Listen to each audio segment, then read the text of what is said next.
Bonjour, donc aujourd'hui je vais répondre à la question de Arthur. Donc voyons sa question. Dans le chapitre échantillonnage et estimation, je ne comprends pas pourquoi dans certains exercices on parle de paramètre P et dans d'autres exercices on parle de paramètre F. Est-ce que c'est la même chose ou est-ce que ce sont deux paramètres distincts qui s'appliquent dans certains cas en particulier? Donc là on va un petit peu resituer la question. Donc on parle dans le chapitre échantillonnage et estimation, c'est un chapitre qu'on voit en terminale S. On a un peu normalement commencé à voir aussi en seconde.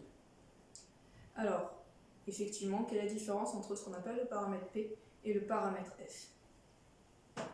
Donc, en fait, P, c'est plutôt ce qu'on va associer à une probabilité, et F, c'est ce qui va être associé à une fréquence. Donc, quelle est un petit peu la différence, sachant qu'en fait, c'est assez subtil, puisqu'il y a beaucoup de formules qu'on peut utiliser avec l'un et avec l'autre.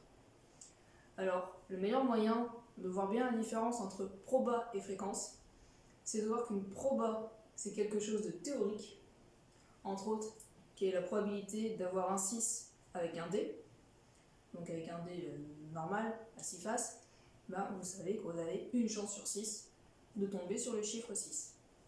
Maintenant, si je fais des tests, je vais lancer 100 dés, et j'ai peut-être obtenu 15 6, et bien donc ma fréquence, ça va être le nombre de 6 que j'ai eu sur le nombre total. Donc là, c'est une expérience que j'ai faite et je vais analyser. Si je renouvelle mon expérience toujours avec le même dé, et bien je peux tout à fait avoir une fréquence totalement différente de la première.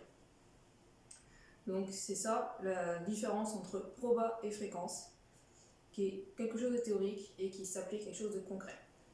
C'est un petit peu la différence aussi qu'on fait entre moyenne et espérance. C'est-à-dire que la moyenne, je pense que vous savez un peu ce que ça veut dire quand vous faites votre moyenne pour votre note de mathématiques par exemple. Donc vous avez eu plusieurs contrôles, vous avez eu vos notes, et là vous savez comment on calcule la moyenne.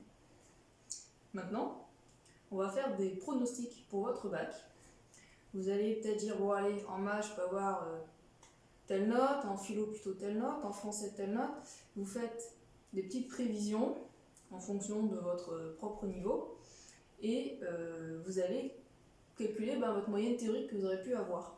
En fait, c'est pas vraiment une moyenne, puisque les notes, vous les imaginez, vous leur accordez une certaine probabilité de les avoir. Ce que vous faites, en fait, vous êtes en train de calculer une espérance.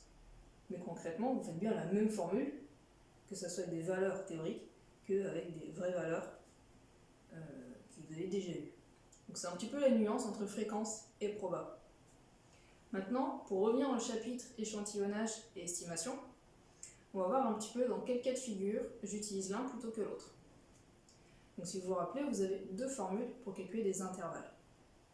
Et en fait, la première, c'est je connais ma proba théorique. Donc proba est toujours théorique, ça permet d'insister sur le mot.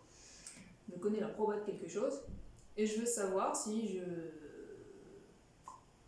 je teste, ma fréquence elle va se trouver entre telle et telle valeur.